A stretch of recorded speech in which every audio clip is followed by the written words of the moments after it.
How you doing, YouTube? Matt, Massive Beer Reviews, back with yet another review. A little bit of Kölsch time in the form of Ecliptic Brewing. It's their Luna Kölsch style ale.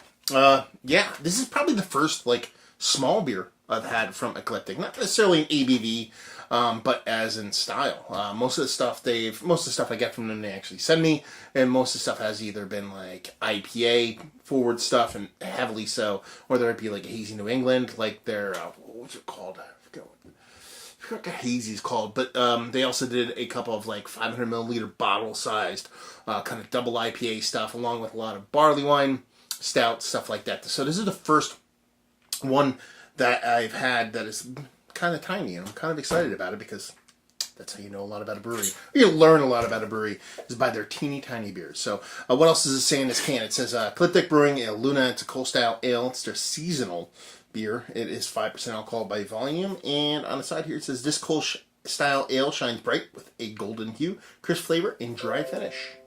And yeah, label wise, it's kind of Ecliptic to a T. It's actually got a sticker on here. This is a sticker can on what I assume is kind of like a blank base kind of can. Oh, maybe not. Oh, no, it is. Just curious. Sometimes you actually get breweries where they actually kind of cover some other beers on there, but this looks like a kind of a generic can. Anyway, let's crack into it and see what she's got. So you're talking about a Kölsch. Looking for crushability, quaffability, if you will. Clean, crisp. Not overly bitter, a little bit fruity, all that kind of fun stuff people look for in beers, especially the teeny tiny ones. Almost perfectly non-poopy, dirty glass mafia. Wash the shit out of the glass. Here we go. Watch this. Hey, no, it's non-dirty glass mafia. Actually, that's probably a little bit lighter than I'm used to when it comes to a Kölsch. Not necessarily that they're a dark beer to begin with, but they have a little bit darker profile, typically, more traditionally than this. Very light in color, just a touch of straw to it, very soft carbonation, and a big kind of rocky head with some nice big bubbles, which is quite nice to actually see. So, yeah, we don't rate stuff to style here. We don't rate stuff at all here, but this is probably a little bit lighter. Just on the edge of lightness when it comes to a Kölsch. Let's get a nose. Yeah, you get a soft lager yeast that comes off very fruity. Nice fruitiness to it, definitely slightly melon vibes meets kind of white grapey kind of fruitiness with that little bit of soft, funky kind of lager yeastiness.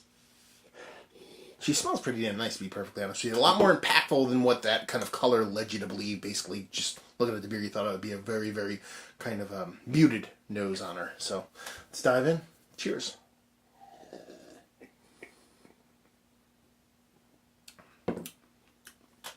Yeah, that'd be a Kölsch. Nice and fruity, a little bit of crackery, kind of like Pilsner-esque kind of malt to it. Dry, bone dry, and it's got the same fruitiness to it. Like I said, the kind of soft melon character with a little bit of kind of white wine grape. Super drinkable, way more impactful. Like I said, based off of the look, I thought I was going to be a little bit muted, but it's coming off really nice. A little bit drier. I would say a little bit drier and a little bit more bittering than what you typically get off a Kölsch. Let's put it this way. It's probably as bitter as a Pilsner, but as fruity as what a Kölsch is going to be. But all that being said, it's a really tasty beer. The actual dryness of it comes off so dry that it is almost palate smacking, as you can hear. But that lends itself to wanting to be drank. I actually keep wanting to take big gulps of it. It's kind of like pushing me back to itself, which is a pretty fun little trick you're doing there, Ecliptic. Quintessentially chuggable. Exactly what you'd want in a definitely a utilitarian drinking spot. Situation. Let's go situation on that one. It's nice. It's tasty. It's drinkable. It's a really nice, well-done Kölsch. Now, you're starting to see a lot of these breweries kind of pop up making Pilsners and Kölsches. A lot of these kind of craft breweries, independent breweries, whatever you want to call them nowadays. Ecliptic being a little bit bigger than most, in that they kind of distribute, not necessarily nationwide, but on both ends of the spectrum. Them being out, is it Washington State or is it Oregon? Ooh, yeah, they're out in Oregon. but you can get them on the East Coast, even though we don't get them here in Jersey. You can get them here on the East Coast. So, it's one of those styles that is growing. It's probably going to be the beer du jour coming into the summer. Brewers are pushing it big and small. And it's just kind of unique. I know a lot of people don't like the smaller breweries kind of dipping their toes in the water of the Pilsner and Kölsch world, just because they're like, why does somebody need to go there? Because there's so many great beers and those kind of styles made. But I say, hey, bring it on. More good beer, the better, regardless of style. And this is a pretty good version of it. I mean, let's put it this way. This is a 12-ounce can. It's a Kölsch. I want this at a 6-pack, right around $10, and I will bring this to every barbecue and every party I'm going to go to and let it do what it's supposed to do. It's supposed to be an accompaniment to the evening or afternoon or morning. I'm not going to judge whenever you want to crack one of these open. But it's tasty, it's nice, it's not blowing my doors off, it's not writing anything new, it's not trying to be outside of close to classic. Like I said, it's a little bit out of skew when it comes to a super traditional Kölsch. But what it does provide is enough of those kind of OG vibes with a little bit of new school American isms to carry the day and be a pretty tasty jam. So let's talk about it. Is it one of the better Kölsches I've had from American Brewery as of late?